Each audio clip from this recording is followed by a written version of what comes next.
You might be sitting on cash and not even know it. If you bought your home years ago and have diligently paid down your loan, then you have equity in that house and you can use that equity to start your real estate investing journey. That means that that equity can be turned into cash and buy your first investment property. But how do you access that equity? That's what we're going to talk about today. Two ways on how you can access that money and start investing in rental properties. But first, if you are new here, welcome to Real Estate Jefas. I am Violeta. And I am Lindsay, and today we're going to talk about equity. Equity is the difference of what the market value of your home is minus the loan amount that you still owe. The difference is a part of your home you own outright, and that can be turned into cash. For example, if your home is worth $400,000 and you only owe $250,000, you technically have $150,000 in equity. That's dinero that you could potentially use to invest. There are two main ways that we're going to talk about to tap into that home equity. And Lynn and I have used both of these. I've used the home equity loan and she used the HELOC. And I used the home equity loan a few years ago. And what a home equity loan basically is what people like to call a second mortgage because you really take out a second loan on your property to use that money and you get it as one lump sum and you get it one time. It's can be either a fixed interest or the one that I got, it was actually a variable one. I used it for a surrogacy journey and some infertility treatments, and I went ahead and did the home equity loan because I knew that I wasn't going to keep the house. So I would eventually sell it and basically like get rid of that loan altogether. But that's basically what a home equity loan is. And in my case, a home equity line of credit, it works more like a credit card backed by the equity in your house. So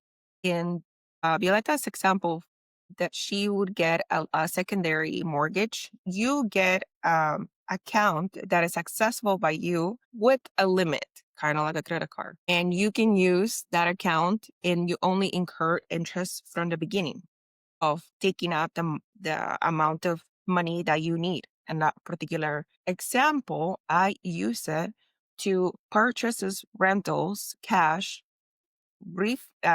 repair the rentals, and then get the money paid back into the HELOC. So it revolves like a revolving door as opposed to a home equity loan, which you have a fixed interest, a variable interest for the amount of the mortgage that it is. So it could be an additional 30 years. And when you're looking at these two options, you really want to know, like Violeta says, if you're going to keep the house. And my example, I wanted to keep the house, and I know we benefited from COVID from 2020, 2021 and depreciation that happened. So I know there was a lot of equity trapped in the house, which is like a made up concept, right? All of these examples are based on the market appreciation of your house, and you truly don't know what you have until you do some research or you call a broker and then you phone them and then you ask them, what do you think my house is worth? And both of these options, you would go through a vetting process, just like when you went through a regular escrow. They will look at your finances again. They will ask you for your bank statements again.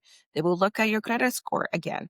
They will look at your work history. You're stayed in the same line of work for the last 2 years. They will look at your debt to income ratio. You have to have enough income to pay the additional debt. That would be on both of these cases. In a HELOC, you can have a fixed interest or a variable interest. And a lot of people, I think, are scared of a variable interest, but there are limitations to a HELOC and to a home equity loan. There are lows and highs that they cannot go above or beyond, even if the interest, according by the Fed rate, is stated is usually prime plus some kind of difference. So there are limits to how much an interest can go up, and there are limits to how much interest can be down. All of these things are not talked about very often. And then it scares people when somebody says, oh, it's variable. But that you have to know what the conditions of the loan are. And this process may take up to a month. So you just beware. And then, like other loan products that you acquire in the past, any banks will call a HELOC or a home equity line of credit the same thing, but they offer different benefits. Yeah, and usually when you're doing the whole process, they're going to give you kind of like the breakdown of when those interests is going to change. So for example, with mine, it was at the 2 year mark. I think it was then 5 and then 7, but it had those the max amounts that it would change. And I want to say it was like trying to remember it wouldn't go above like 12% or something like that it was. So then when you're doing this, you get that paperwork, then you could start planning a worst case scenario, I can get 12%. At best case scenario, it'll go whatever, right? So that helps with the planning purposes of when you use these to do a deal. Now, with mine, I obviously didn't use it for like rental properties. I used it for something else.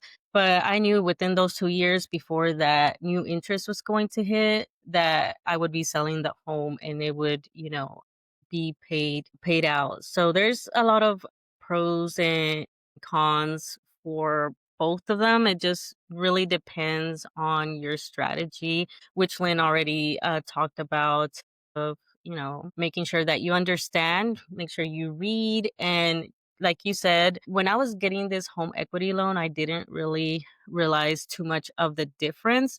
So I actually at the beginning thought like HELOC and home equity loan was the same. It was just like for some reason different terms for the same thing. But yeah, one is more seen like a credit card and one is a lump sum. And depending on what you want to do, can depend on which one you want to use. And so I want to get into a little bit of, how would you use each one to start your real estate investing journey? So I have an example here, and we call her Carla. She has a house. She bought her home a few years ago, and right now is valued at $400,000. And she still owes $250,000, which means she has about 150,000 equity. So now she wants to access that and start investing in real estate. And I'll go over how I would use a home equity loan to get that money. And then I'll let Lynn explain her HELOC because that's exactly what she did. But if you want to do a home equity loan, you would go through the process as same as you did with your mortgage. Like Lynn explained, they're gonna pull your credit, they're gonna look at your debt to income ratio, all that stuff. And one thing to remember is that they're not going to give you that full 150K because these lenders still want to keep some of that equity.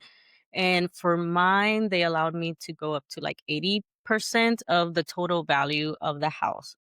I forget the actual numbers, but basically I could have it was pretty much similar, almost 150K for my equity, but I was only allowed to take out 100K for the loan. So depending on, how much equity you have and the percentage that the lender is going to let you, that's what you're going to use to kind of figure out how much money you want to get out. And you don't have to get all of it out. In this case, let's say you just want to buy a rental property and you just need money for the down payment and maybe some extra money to kind of like fix a few things or whatever, update the house to get it ready to rent out. Let's say that's 50,000. You could get a home equity loan for 50,000. You go through the whole process. It'll get deposited into your account, and then you go and buy that property, and then you could just use the rental property and that rental income to start paying off that loan however fast you want. If you want to pay it fast or you just want to go little by little, again, depending on the timeline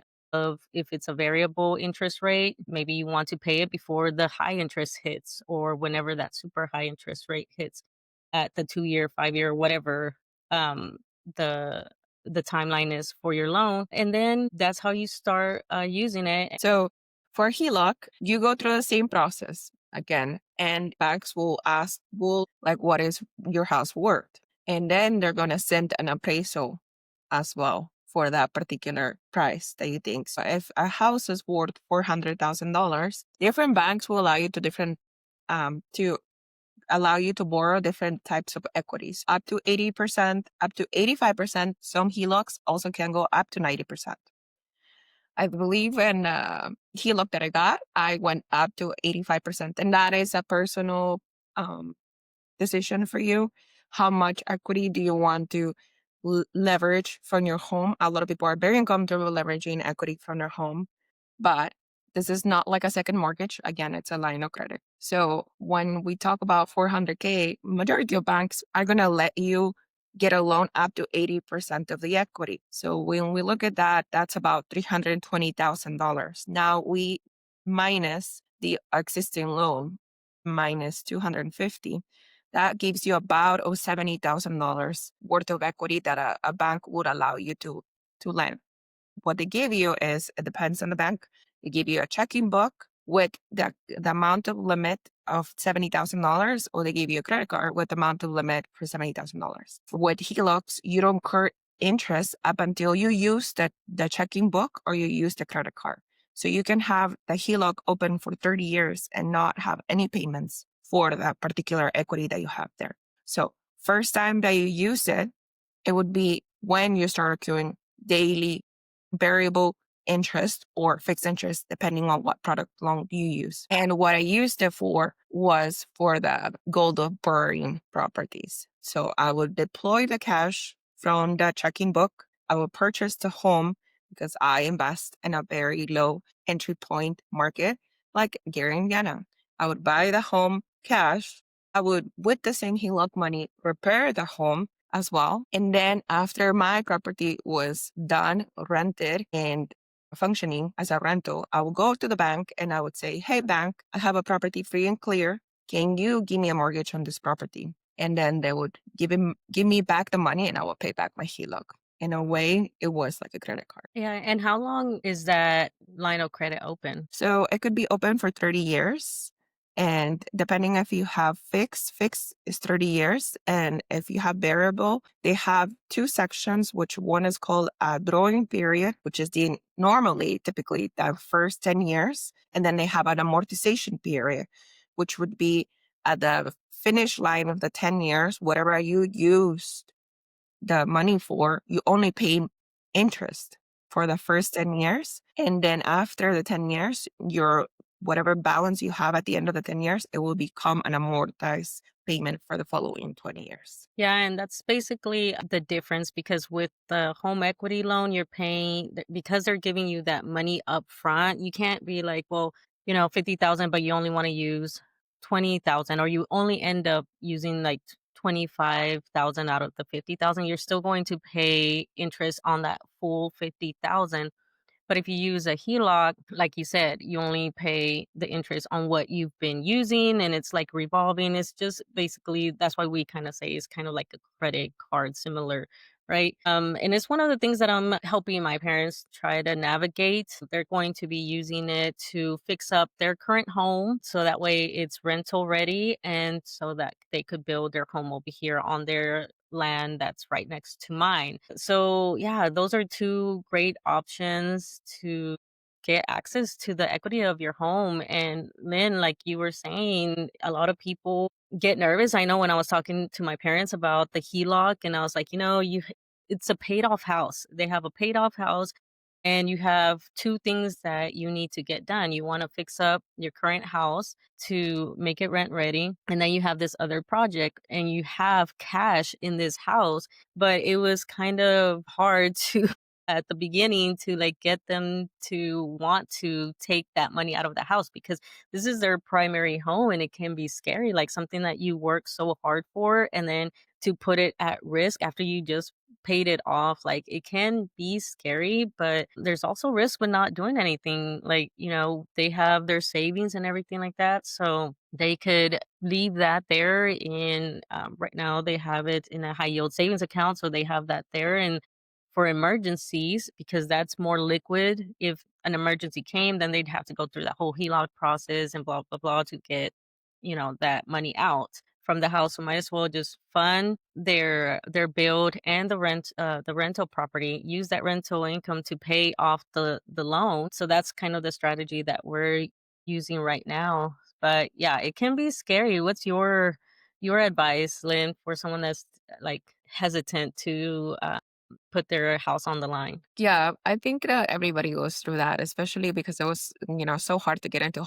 ownership these days from the beginning. So if you feel like you reach a milestone and now you feel like you're putting yourself more at risk, just like we talked about, this risk is calculated, right? It's accounted for. It's not you're going to go to the gambling at the Mhm. store or anything. Like you're not betting on a bet and a chance. You're betting on something like that you research, that you know that it's going to work, that you know it's going to bring you income. And I have the same problem with my parents. I was trying to get them to see the HELOC, for example, because the risk is very low. Like if you never end up using that line of credit, nothing's going to happen. You're not going to have Uh, any payments. So not to say that they could use that as a emergency fund, but when you do your aging out of the workforce, your debt to income ratio would be affected, right? So once, like, let's say you retire, your income would have to be taken into consideration. If you have Social Security income, that's the only income that you're going to have. It lowers your chances of getting a HELOC because now you don't really have the income to show to pay for the debt. So now your option is denied, kind of thing. mhm. And that's what I see it. A HELOC is like an option. You don't have to use it if you want to have it available to purchase, you feel like you're a seasoned investors or you feel like you have a good deal, because good deals are going to come, then you go ahead and deploy it. You're betting on yourself, like, you're not betting on anybody else, and we had an episode where we talked about kind of, like, why, we took on this risk, and it's because, we count on ourselves, is we're betting on ourselves, and we trust ourselves to be able to make a strategic decision on how to use these funds. And that's the key thing, like Lynn was saying, is just make sure you're using it for something that's going to bring you income. Or like in my case, you had an exit strategy, which mine was I was going to sell the house anyways. So might as well go ahead and use the money now because I needed it at that moment for the surrogacy journey. So as long as you have a strategy or an exit strategy, it's riskier to just for it to be sitting there. We talk about how buying a house and owning real estate is a wealth building strategy, but if you're not using it, it's just sitting there. It's not really doing you too much. In the future, way later, if you decide to sell it, that's fine. But for now, right now, you can use that to start building more wealth, start building that rental portfolio like Lynn did. She blew up with her investment portfolio. And that's one of the reasons we started this podcast as well, the Real Estate Hefas, is because we wanted to show how it's done and the journey, and kind of motivate and provide resources. I mean, going to bring other Latina experts that are out here in real estate investing. So make sure that you're, following the podcast, subscribing on YouTube, and definitely sign up for the email list that is down in the description to get more of real estate chisme and just other general money chisme.